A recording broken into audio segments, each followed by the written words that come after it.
UPSC CPO 2023 का आपने online form नहीं भरा है और आप चाहते हैं कि हमें पूरा उसका डेमो मिल जाए किस तरह भरना है, तो procedure for filling online application ये पूरा आपके सामने है।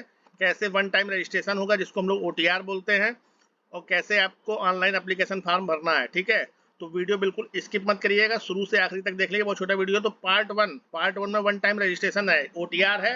ये ओटीआर उसके लिए है जिसने अब तक एसएससी में कोई भी फॉर्म नहीं भरा है। अगर आपने एसएससी में अब तक 1 साल के अंदर कोई भी फॉर्म भरा है, आपने ओटीआर कर रखा है, तो आपको ये भरने की जरूरत नहीं है। आपके पास लॉगिन आईडी होगा, पासवर्ड होगा। लेकिन अगर आप बिगनर हैं, पहली बार आप सीपीओ का फॉर्म भर रहे हैं एसएससी में, तो ये देख लीजिए आपको ओटीआर करना पड़ेगा। और ओटीआर के लिए आपके पास मोबाइल नंबर होना चाहिए, ईमेल आईडी होनी चाहिए, आधार नंबर होना चाहिए। अगर आधार नंबर नहीं है तो भी इन्होंने ऑप्शन दिया है, वोटर आईडी कार्ड हो, पैन कार्ड हो, पासपोर्ट हो या ड्राइविंग लाइसेंस हो। इसमें से आपके पास कोई भी अगर प्रमाण पत्र है तो आप इसमें अप्लाई कर सकते हैं। और देख लीजिए information about the board, roll number and year of passing आपका 10th का लगेगा इसमें। 10th का ईयर ऑफ पासिंग जो डेट ऑफ बर्थ के लिए होता है। ठीक है, अगर आप पीडब्ल्यूडी कैंडिडेट हैं, डिसेबिलिटी में आते हैं, तो डिसेबिलिटी सर्टिफिकेट नंबर लगेगा आपका। और वन टाइम रजिस्ट्रेशन के लिए आपको रजिस्टर नाउ जो लिंक होता है, अभी मैं नीचे उसका पूरा लिंक दे रहा हूँ, वहाँ पर जाके आपको उसमें लॉगिन करना पड़ेगा। ठीक है, और one time registration process require filling up following information. जो वन टाइम रजिस्ट्रेशन होता है जिसको हम लोग ओटीआर कहते हैं, उसमें बेसिक डिटेल भरा जाता है, एडिशनल एंड कॉन्टैक्ट डिटेल होता है और डिक्लेरेशन होता है। अब देखिए इसमें लिख रहा है कि for filling up the one time registration यानी OTR please allow the following step.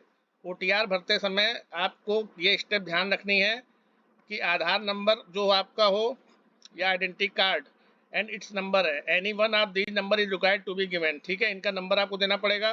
Fill your name exactly as given in matriculation 10th class. अब देखिए बच्चों में क्या गलती होती है कि वो अपना जो नाम उनका हाई स्कूल में होता है तो उसमें स्पेलिंग मिस्टेक हो जाती है, तो वो सब नहीं करनी है। जो स्पेलिंग है RAM राम अगर आपका नाम है एग्जाम्पल के तौर पे हाई स्कूल की मार्कशीट पे, तो वही आपको लिखना है। ठीक है, और fill your father's name exactly matriculation 10th यानी 10th की सर्टिफिकेट में जो जो आपके पापा का नाम, मम्मी का नाम, जो भी है आपका नाम, डेट ऑफ बर्थ, वही एग्जैक्ट आपको भरनी है। ठीक है,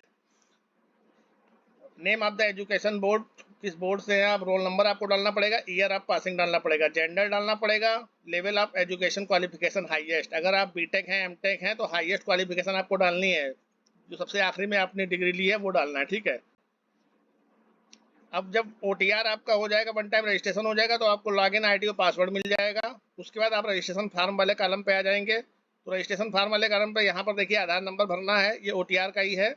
इस तरह आपका ओटीआर भरा जाएगा। ठीक है, ये देख लीजिए पूरा है आपके सामने, ये ओटीआर के लिए है। और जैसे इसको भर देंगे आप, इसके बाद इसको आप सेव कर देंगे। सेव करने के बाद ये आपके सामने खुल के आएगा। कैटेगरी आप जनरल के जनरल, ईडब्ल्यूएस में ईडब्ल्यूएस, ओबीसी, एसटी, एससी, जिसमें भी कैटेगरी के हों उस तरह आप देख सकते हैं। ठीक है, ये पूरा नाम एड्रेस भरने के बाद इसको भी सेव कर लेंगे आप। इसको सेव करने के बाद आपके सामने ये खुलेगा। अब देखिए डिक्लेरेशन है, ये ओटीआर वहीं डिक्लेरेशन कर देंगे, आई एग्री। इसको आप फिर क्लोज फाइनल सबमिट कर देंगे। फाइनल सबमिट करने के बाद आपका ओटीआर यानी स्टेप 1 आपका रजिस्ट्रेशन हो गया। ठीक है, स्टेप 1 रजिस्ट्रेशन के बाद पार्ट सेकंड आता है ऑनलाइन एप्लीकेशन फॉर्म। अब आपको ऑनलाइन एप्लीकेशन फॉर्म भरना है। ठीक है, अब इसमें आपको ध्यान देखना है कि जो डॉक्यूमेंट आप अपलोड करेंगे जो डॉक्यूमेंट आप अपलोड करेंगे उनका साइज क्या होना चाहिए। आपके फोटोग्राफ का साइज 20 KB से नीचे नहीं होना चाहिए और 50 KB से ज़्यादा नहीं होना चाहिए। वहीं जो आपका फोटोग्राफ है वो 3.5 सेंटीमीटर उसकी चौड़ाई होनी चाहिए और 4 सेंटीमीटर उसकी हाइट होनी चाहिए। ठीक है, तो इस तरह आपको ध्यान रखना है। और फॉर्मेट देख लीजिए, जो आप सिग्नेचर स्कैन जो होगा, सिग्नेचर होगा वो भी जेपीजी फॉर्मेट में होगा। आपका फोटोग्राफ भी जेपीजी फॉर्मेट या जेपीजी फॉर्मेट, इसके अलावा कोई फॉर्मेट एक्सेप्ट नहीं किया जाएगा। आप स्कैन सिग्नेचर अगर करेंगे तो 10 KB से नीचे नहीं होना चाहिए, 20 KB से ज़्यादा नहीं होना चाहिए। लंबाई चौड़ाई उसकी देख लीजिए। जो स्कैन आप करेंगे सिग्नेचर 4 सेंटीमीटर विड्थ होनी चाहिए, 2 सेंटीमीटर हाइट होनी चाहिए। इस तरह आपको करना है। और डिटेल्ड आप qualifying education qualification like passing year, roll number, percentage, CGPA, name of university, etc. ठीक है, अब ऑनलाइन से through your registration number and password, जो आपने ओटीआर भरा है वहाँ आपको रजिस्ट्रेशन नंबर मिल जाएगा, एक पासवर्ड मिल जाएगा, ये आपकी मेल आईडी पे आएगा। और आपके रजिस्टर्ड मोबाइल नंबर पे आएगा जो आपने मोबाइल नंबर दिया हुआ, ठीक है। वहां पर आपको अप्लाई करना है, click apply link in sub inspector in Delhi police and centre arm police force 2023 पे, ठीक है।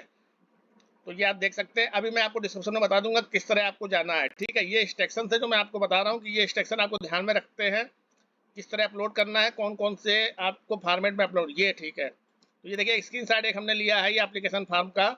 इस तरह आपके सामने एप्लीकेशन फॉर्म खुलेगा, यहाँ आपको सैंपल नाम अपना नाम लिखना है। अगर आपने नाम चेंज किया है तो चेंज नेम, फादर नेम और मदर नेम, एज, जेंडर, इस तरह पूरा भरने के बाद मैट्रिकुलेशन, कौन से ईयर में आपने 10th पास किया है वो डालना है आपको। अब अगर आप SC ST में हैं तो यस कर दीजिएगा, अगर नहीं है तो नो कर दीजिएगा। Are you a departmental candidate, Delhi police, अगर आप दिल्ली पुलिस में जॉब कर रहे हैं तो यस, नहीं तो नो।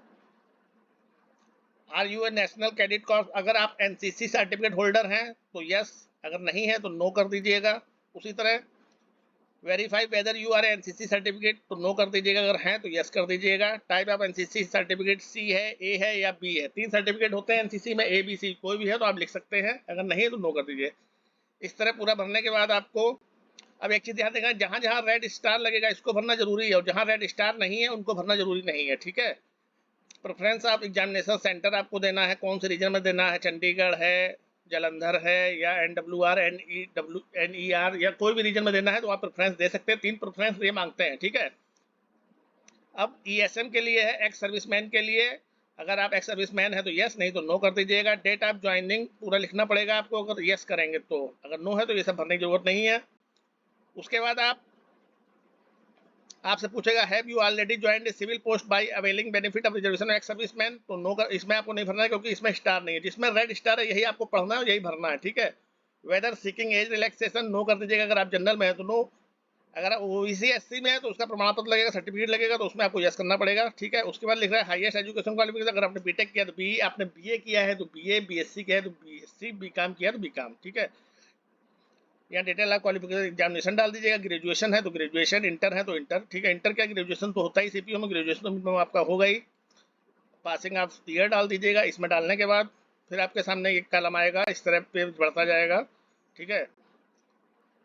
तो इस तरह आपका फोटोग्राफ एंड सिग्नेचर वाला ऑप्शन आएगा, ठीक है। अब यहाँ फोटोग्राफ आप सिग्नेचर जो बता चुका है कि आपका जो फोटोग्राफ होगा, मैं इसको थोड़ा जूम करके दिखा दूँ, जो आपका फोटोग्राफ होगा वो 20 KB से छोटा नहीं होना चाहिए, 50 KB से ज़्यादा नहीं होना चाहिए, JPG फॉर्मेट हो, ठीक है, और JPEG फॉर्मेट हो, 3.5 सेंटीमीटर उसकी चौड़ाई हो और 4 सेंटीमीटर उसकी हाइट हो।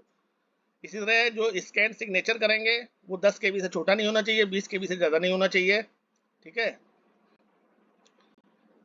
ये सब करने के बाद आपको एग्री पे बटन दबा देना है और ये कैप्चा यहाँ पर टाइप कर देना है। इसको प्रीव्यू देख सकते हैं आप, इससे प्रीव्यू देख सकते हैं कि आपने क्या क्या भरा है, कहीं आपको लगता है बदलाव करना तो बदलाव भी कर सकते हैं, ठीक है। और ये फॉर्म ऑफ सर्टिफिकेट है सर्विंग डिफेंस पर्सनल, ये उनके लिए, एक्स सर्विसमैन के लिए, ठीक है। तो इस तरह पूरा है। अगर आपको लगता है कि और भी कुछ आपको अगर कोई कन्फ्यूजन हो आप लोग इनबॉक्स कर सकते हैं, ठीक है। तो ये आपका पूरा डिटेल था, इस तरह आपको भरना है, ध्यान रखिएगा। तो भरिए, बेस्ट ऑफ लक।